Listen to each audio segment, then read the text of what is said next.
안녕하십니까 수험생 여러분 반갑습니다. 대산전기학원 강사 윤홍준입니다. 지금부터 2021년 1월 1일 적용되는 한국전기설비규정 KEC 개정 주요사항 중 접지 방식과 굵기 선정에 대한 개정안에 대해 설명드리겠는데요. 기존의 전기설비 기술 기준 및 판단 기준을 공부하셨던 우리 수험생분들을 위해서 변경되는 법안의 내용인 한국전기설비 규정을요. 2021년 1월 학원을 내방해 주시는 모든 분들께 증정해 드린다고 하니까요. 꼭 받아가시고 힘내시길 바라겠습니다. 그럼 지금부터 내용 살펴보도록 하겠습니다. 첫 번째, 접지 방식입니다.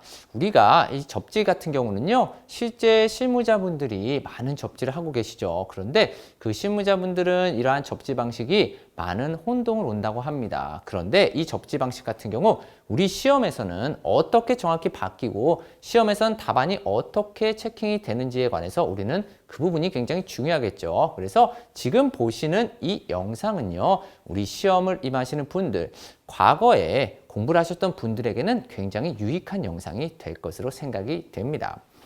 첫 번째, 접지 방식이 현행에는 우리 1종 접지, 2종 접지, 3종, 특3종 접지 해서 각각이 어떠한 설비별로 이렇게 저항값도 주어졌었죠. 그런데 이제는 KEC 한국전기설비규정 개정안을 보면요. 이 접지 방식, 접지 시스템이라는 큰 제목 하에 개통접지, 보호접지, 피레시스템 접지 이러한 방식으로 분류가 되고요. 이러한 1종, 2종, 3종, 특3종 접지는 없어졌다라는 것을 기억해 주시면 되겠습니다. 그러면 이러한 방식이 없어지고 도대체 이렇게 나온 방식이 도대체 무엇인가? 바로 이 개통접지 같은 경우는요. 우리가 TN, TT, IT 방식이라는 세 가지 이렇게 방식으로 나눠져 있고요. 이 방식이 과거에는 없었냐? 아닙니다. 우리가 내선 규정 사항에서는 이 방식을 매번 다루고 있었다는 거죠. 또한 이 아래쪽에 있는 보호 접지나 피레 시스템 접지 또한 내선 규정에서는 기존에 다뤘던 부분으로 우리들이 기존의 판단 기준이 아닌 내선 규정 사항을 더 중요시 생각하는 게 바로 KEC다라고 생각하시면 되겠습니다. 그러면은 저와 함께 오늘 이 부분에서 중요 다뤄볼 부분은요. 바로 이러한 개통접지, TN, TT, IT에 관한 사항, 그리고 이러한 변압기 중성성 접지에 대해서 주로 다뤄보도록 하겠습니다.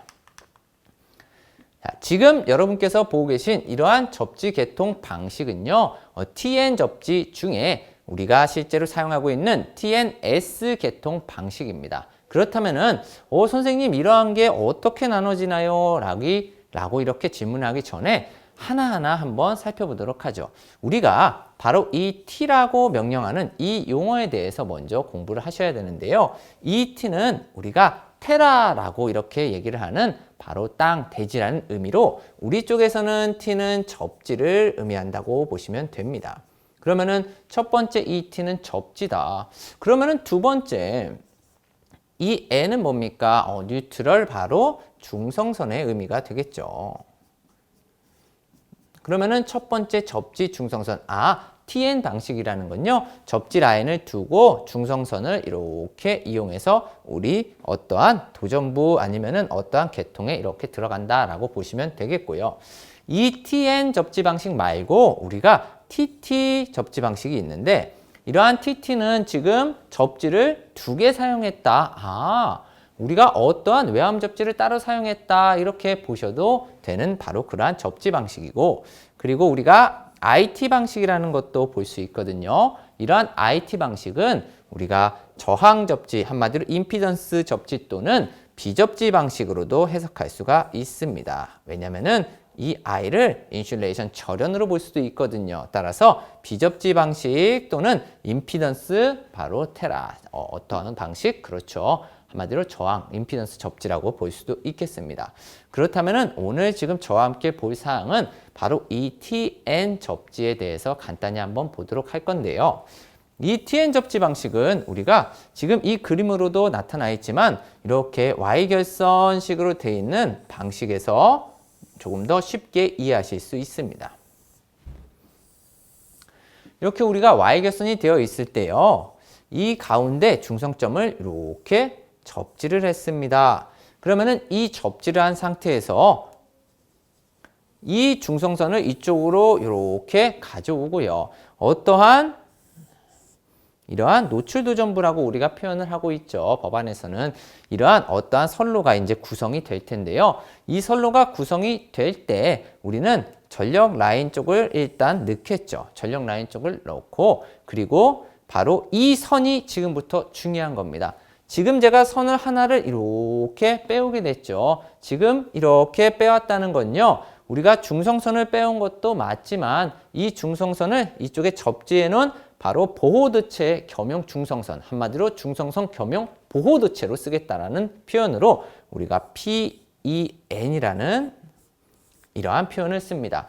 이 중에 P는 보호도체의 P이고요. N은 중성선의 바로 N. 따라서 PN 도체 이러면은 우리 뭐다? 중성선 겸용 보호도체다. 그렇다면은 이 중성선 겸용 보호도체에서는요. 한 가닥이 내려오면 안 됩니다. 하나는 우리가 중성선으로 표현했다 하여 우리는 법례상으로 이렇게 뿅 하고 표현을 해주시면 되고요. 한 가닥은 어떠한 보호도체로 사용했다라고 이렇게 표현을 해주셔야 돼요. 그러면은 이러한 우리는 법례 기호를 쓸 수가 있고요. 그리고 최초 이 라인은 뭘로? 두 개의 합성이기 때문에 이러한 법례를 사용할 수가 있겠습니다. 그러면은 PN에서 하나는 보호도체, 하나는 중성선으로 사용하였죠. 그렇다면은 이 방식을 우리가 바로 TNC 방식이라고 얘기를 하는데요. 이 TNC 방식 같은 경우는요. 우리가 누전 검출이 어렵기 때문에 일반적으로 실제 수용가에 들어온 선에서 사용하진 않습니다. 그래서 우리는 아까 우리가 바탕에 있는 TNS 방식을 보는데요. 우선 왜 TN 방식이 조금 불안한지를 한번 보시죠. 우리가 누전 차단기를 설치하겠죠. 누전 차단기를 설치한다면은 누전 차단기를 제가 한번 설치해 보겠습니다. 이렇게 누전 차단기를 설치한다면요. 전류의 흐름 방향은 이쪽에서 이렇게 여기 중성선을 통해서 이러한 방식으로 지나가겠죠. 그런데 지금 제가 보호도체로 이렇게 사용한 이 선이 같이 연결이 되어 있죠. 그런데 우리가 누전 차단기 같은 경우는 어떻게 동작을 해요? 그렇죠. 전류의 차로 동작하게 되어 있습니다. 그런데 지금 밖으로 예를 들어 지락사고나 어떠한 누전사고가 나서 이쪽으로 보호대 쪽으로 전류가 흘렀다고 보겠습니다. 그런데 이 흐른 전류조차도 지금 어떻게 되어 있어요? 같은 라인으로 흐르게 되어 있기 때문에 누전, 한마디로 전류의 차 검출이 안 된다는 거죠. 따라서 우리는 이러한 방식을 사용한다, 안 한다? 하지 않는다. 일반적으로 수용가에서 이러한 방식을 사용하면요. 누전 검출이 안 되기 때문에 우리는 TNS 방식을 사용하게 됩니다. 그렇다면 TNS 방식은 어떻게 사용하길래 누전 검출이 용이한가? 지금 제가 조금 전에 그렸던 그림은요. 똑같이 이렇게 Y결선을 잡고 중성점에서 접지를 하였죠. 여기까지는 똑같습니다. 자, 여기서 제가 이렇게 라인을 하나 빼오면요. 얘가 뭐가 돼요? 그렇죠. 아까는 PN이었는데 이제는 그냥 뉴트럴 선으로 바로 잡았고요. 그리고 이 뉴트럴 선 말고 추가적으로 선을 하나 다시 잡습니다. 바로 보호도체 선을 이렇게 따로 잡겠다는 거죠. 그렇다면은 우리가 이 노출 도전부 같은 한마디로 어떠한 기구에 들어갈 때 전력 라인 들어가고요. 그리고 중성 라인 들어가고요. 그리고 이 외함 바로 피해 도체로 이렇게 접지 시스템을 구축한다는 겁니다. 그렇다면은 이제는 우리가 누전 차단기를 한번 달아보죠. 누전 차단기를 딱 달았을 때 이제는 전류가 이렇게 평상시 잘 흐르다가 사고가 나면은 이쪽으로 이렇게 빠지게 되면은 어떻게 되겠어요? 전류의 차가 발생을 하겠네요. 일부 전류가 이쪽으로 빠져나갔으니까. 그래서 누전 검출이 굉장히 용이하겠죠. 그렇기 때문에 우리는 바로 이러한 방식을 TNS 방식이라고 얘기하는 겁니다. 그래서 다시 한번 우리 TNC와 S를 비교해 보자면요. 지금 TNS 같은 경우는 제가 PN을 사용하지 않고 N과 P를 따로 이렇게 구분하였죠. 이거는 뭐예요? 그렇죠. separate, 분리된이라는 뜻의 S고요. 우리가 아까 C 방식입니다 라고 얘기를 한 거는 뭘까요? 그렇죠. 콤바인. PE와 N을 결합하였다는 PN 방식이다 라고 보시면 되겠습니다. 선생님 제가 어떠한 막 서적이나 인터넷을 보니까 TNCS 방식이 있던데요. TNCS 방식은 TNC 방식을 사용하다 필요시 S 방식으로 이렇게 나오게 된 거를 TNCS 방식으로 사용하는데요. 그 방식 같은 경우는 S에서 다시 C로 갈 수 없다는 점 이거 하나를 좀 기억해 주시면 감사드리겠습니다. 자, 그렇다면은 지금 살펴본 게 TNC와 TNS 방식인데 우리는 이 TNCS 말고도 무슨 방식? 그렇죠. TT 방식이라는 것도 있었습니다. 그러면 TT 방식과 이 방식은 선생님 뭐가 다른가요? 간단히 여기서 제가 설명을 드리자면요. 이렇게 볼 수 있습니다.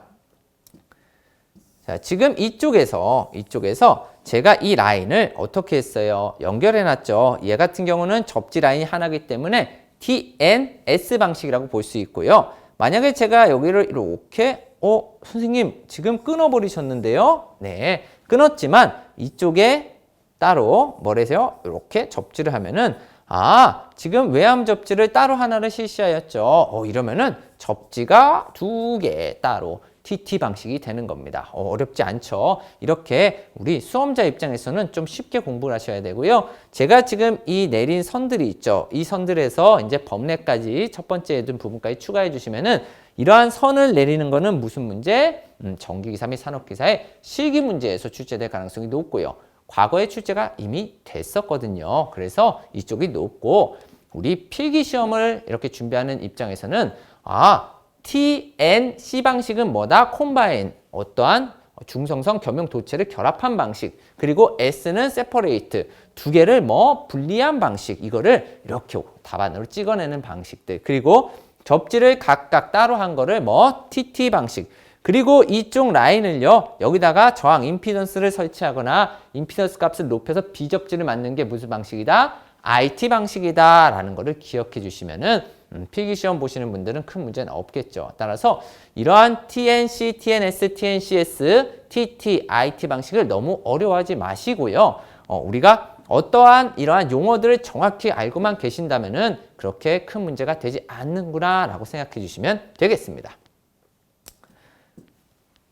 그렇다면 이 그림은요, 아까 제가 그린 이러한 Y결선, 이것도 똑같죠. 어쨌든 상위 3개의 Y결선 중성점에 쭉 내려서 이거 지금 접지를 해 놓은 거고요. 그리고 지금 얘 같은 경우는 어때요? 그쵸? 같이 이렇게 되어 있지만 결국에는 선이 같이 물려 있죠. 물려 있기 때문에 얘는 우린 무슨 방식으로 볼 수 있다? TNC 방식으로 보는 겁니다. 따라서 선생님 그런데 조금 이상합니다. 뭐가요? 이쪽은 막 선이 이렇게 내려와 있는데 이쪽은 지금 안 내려와 있는데요 라고 하시는데요. 이런 거를 예를 들어 구분하려면요. 중성선을 사용해서 내려온 방식, 중성선을 이렇게 사용해서 지금 내려오지 않은 방식으로 그냥 볼 수 있죠. 그러면은 이거는 무슨 방식으로도 볼 수 있다? 그렇죠. 결선에 따른 방식으로도 볼 수 있습니다. 우리가 실제 이제 법에는 Y결선일 때 그리고 델타 결선일 때 이러한 방식으로 볼 수 있는데 얘 같은 경우 Y 델타까지는 아니고요. 지금 3상을 전원으로 그대로 사용해서 중성선을 넣지 않은 방식으로 그냥 보시고 나머지는 뭐예요? 그쵸. 접지 라인을 이렇게 구성했다라고 보시면 되겠습니다. 자, 두 번째, 접지도체의 최소 단면적입니다. 우리가 기존에는 1종, 2종, 3종, 특3 중에서 이렇게 각각의 수치를 만들어서 학습을 했었죠. 그런데 이제는 이러한 방식이 아니고 어떠한 방식? 특고와 고압 전기 설비용 해서 우리는 6스퀘어 이상. 그런데 기존에 공부하셨던 분들도 그렇게 어렵진 않다는 점이 바로 이런 데서 나오는 겁니다. 우리가 1종 접지 공사를 얘기할 때 뭐라 그랬어요? 그렇죠. 고압이나 특고압의 기계기구 외암에는 싹 다 1종 접지를 한다. 그때 굵기가 몇이었어요? 그렇죠. 바로 6이었다는 거죠. 그래서 특고압, 고압, 전기설비용 한마디로 이거는 외암이 이렇게 빠져 있다고 보시면 되는 겁니다. 그래서 지금 접지 도체를 선정할 때는 몇? 그렇죠. 6스퀘어 이상. 중성점 접지용 접지 도체라고 되어 있죠. 자, 이럴 때는 선생님 이거 어디서 많이 봤는데요? 그렇죠. 우리가 어디서 봤어요? 이종 접지 공사에서 봤던 내용이랑 굉장히 똑같죠. 자, 16 스퀘어 이상. 우리 이중접지 할 때 변압기에 내려오는 특고합선 뭐라 그랬어요? 16 스퀘어였죠. 그런데 25km 이하인 특고합 강수의 중성선 다중접지식일 경우에는 몇으로? 6으로 해라. 이거 똑같습니다. 과거랑. 왜? 한마디로 중성선 다음 접지 투투 라인을 얘기한다는 거겠죠. 그래서 우리가 실제로 쓰는 변압기 라인은 그대로 들고 왔다라고 보시면 되겠습니다. 그리고 7km 이하의 전로 쪽에 7km 이하 전로 쪽에는 우리 위와 똑같이 6스퀘어 이상을 쓴다라는 거를 하나 체크하시고요. 선생님 이 밑에는 뭐죠? 저압전기 설비용 접지 교체는 다신 코드 또는 다신 캡타이어 케이블의 한 개의 단면적이라고 되어 있는데 우리 이거 어떤 거예요? 그렇죠. 과거에 가심 캡타이어 케이블 같은 거 저압 쪽에 케이블류 얘기했을 때 했던 겁니다. 그래서 과거에 공부하셨던 분들도 너무 걱정하실 필요 없습니다.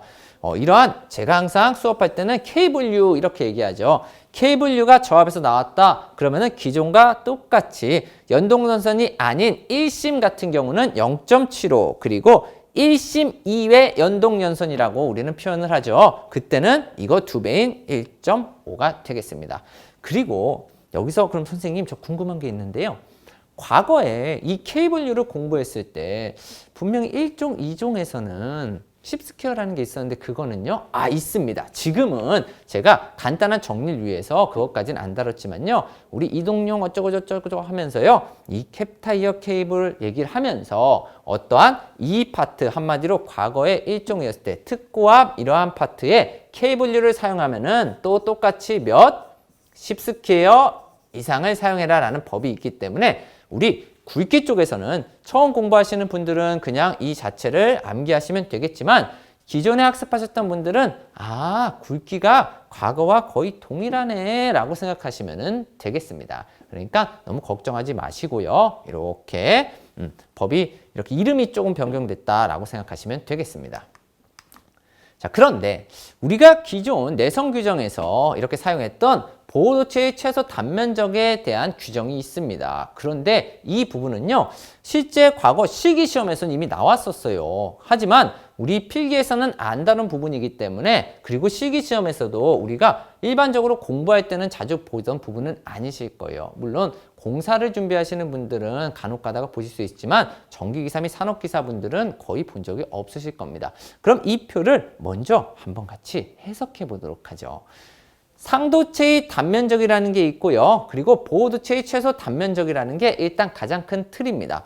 그럼 상도체의 단면적이라고 표현되어 있는 건 도대체 뭐냐? 우리가 이제 뭘 써요? RST가 아닌 L1, L2, L3라는 각각의 3상을 이렇게 쓰죠. 그러면은 바로 이때 사용하는 이 선, 바로 이 선이 상도체가 됩니다. 그럼 상도체의 단면적, 바로 이 선들의 단면적이 S라고 본다면 이 S가 16보다 작을 때 그때는 보호도체를 사용함에 있어서 몇을 쓴대요? 보호도체의 재질을 보겠다는 겁니다. 예를 들어 지금 여기가 굴이라고 나와 있네요. 그런데 만약에 똑같이 얘도 굴이라면 뭐를 쓰겠다? 상도체와 보호도체를 동일한 굵기를 쓰겠다라는 표현입니다. 그래서 우리 이 표 자체는 그렇게 대단히 어려운 표는 아닙니다. 물론 이쪽이 조금 우리 수험생분들께서 어려울 수가 있겠죠. 하지만 잘 읽다 보면은 우리가 대표적으로 많이 쓰는 값들이기 때문에 천천히 한번 보겠습니다. 그렇다면은 16이 넘고 그리고 35 이하인 경우는 어떻게 되는가라고 봤더니 지금 뭐라고 돼 있어요? 이 사이 값일 때는 몇을 써라? 그냥 16을 쓰세요 라는 뜻이죠. 선생님 A 승수가 있습니다. A 승수가 아닙니다. 이 A는 조금 이따 저와 함께 살펴볼 그냥 추가적인 하나의 법내 사항이니까요. 이거는 조금 이따 한번 살펴보도록 하고요. 지금 뭐라고요? 16에서 35 사이면은 우리는 그냥 보호도체는 16자리를 써라 라는 뜻입니다. 자, 그렇다면은 35가 넘을 경우에는 어떡하나 하고 봤더니 우리가 지금 사용했던 바로 이 상도체의 단면적을 몇으로? 2로 나눈 값을 사용해 주세요 라는 표현이죠. 따라서 우리가 실제로 기억하셔야 될 것, 시험에서 자주 나오는 부분은 바로 이쪽 파트. 상도체와 같을 경우가 주로 나오기 때문에 이쪽 파트를 좀 기억해 주시고요. 지금 이쪽은 뭐냐? 상도체와 다른 경우입니다. 상도체와 다르다는 거는 이쪽에 구리를 썼는데 이쪽에 알루미늄이나 다른 재질의 어떠한 금속을 썼다는 겁니다. 그러면은 선생님 이럴 때는 어떻게 외우죠? 어렵지 않습니다. 우리가 지금 K1과 K2라는 이러한 비율값이 있는데요. 한마디로 보호도체에 대한 K값이 바로 이 K2. 내가 알루미늄을 썼으면 알루미늄에 대한 값이 K2고요. 그리고 내가 상도체를 구리를 썼으면요. 이 구리에 대한 상도체 K1 값. 이거는 다 외울 수는 없겠죠. 이 세상 모든 걸 외울 수 없으니까요. 각각의 상도체에 대한 상수 개수가 있습니다. 그러한 상수 개수 값을 이렇게 비율로 나눈 다음에 우리가 공부했던 이 값을 뭐 하면 된다? 곱해주면 되더라. 따라서 너무 어려워하지 마시고요. 내가 쓰고자 하는 도체 그리고 뭐에서 상도체의 그 개수값 이것 두 개를 이렇게 비율로 나눈 다음에 곱하면 되는구나 라고 생각하시면 되겠습니다. 자, 다음으로 이제 A를 한번 살펴보시죠. A는 PEN 도체의 최소 단면적은 중성선과 동일하게 적용한다. PEN 도체가 뭐라고요? 중성선 겸용 보호도체라고 얘기를 한 거죠. 그래서 우리가 중성선 겸용 보호도체를 사용한다 했을 때는 최소 단면적은 그냥 중성선에 사용한 것과 동일하게 쓰세요 라고 이 사이에 이렇게 사이에 몇 가지를 넣는 겁니다. 그래서 이 16을 쓰지 않고 지금 PEN 도체를 사용했을 때는 이렇게 중성선과 동일하게 적용합니다 라는 뜻이겠죠. 우리 PEN 도체 어렵게 생각하지 마셔라. PEN 도체는 뭐다? 그렇죠. 보호도체와 중성선을 결합한 용어이니까 중성선 겸용 보호도체. 아까 우리 TNC 방식을 사용할 때 쭉 제가 한 줄로 근거 있죠? 그러한 거에 대한 상황이기 때문에 일반적인 시험에서도 우리는 뭐 S16 2분의 S 요거를 과거에 쓰는 답안이 있었습니다. 따라서 이 표도 앞으로는 반드시 기억해 주시길 바라겠습니다. 지금까지 저와 함께 접지에 관한 사항에 대해서 살펴봤는데요. 물론 이것 외에도 우리가 TN 계통을 쓸 때 아니면은 뭐 TT나 IT 계통을 쓸 때에 대한 좀 더 디테일한 값들도 있습니다. 근데 그러한 값들은 나중에 이렇게 법문을 보면서 하나하나 공부하실 때 조금 더 체크하시면 되는 부분으로 일단 큰 틀은 이러한 부분이 조금 어떻게 추가되고 변형되었다라는 것을 체크해 두시면 되겠습니다. 수고 많으셨습니다. 수험생 여러분 고생 많으셨습니다.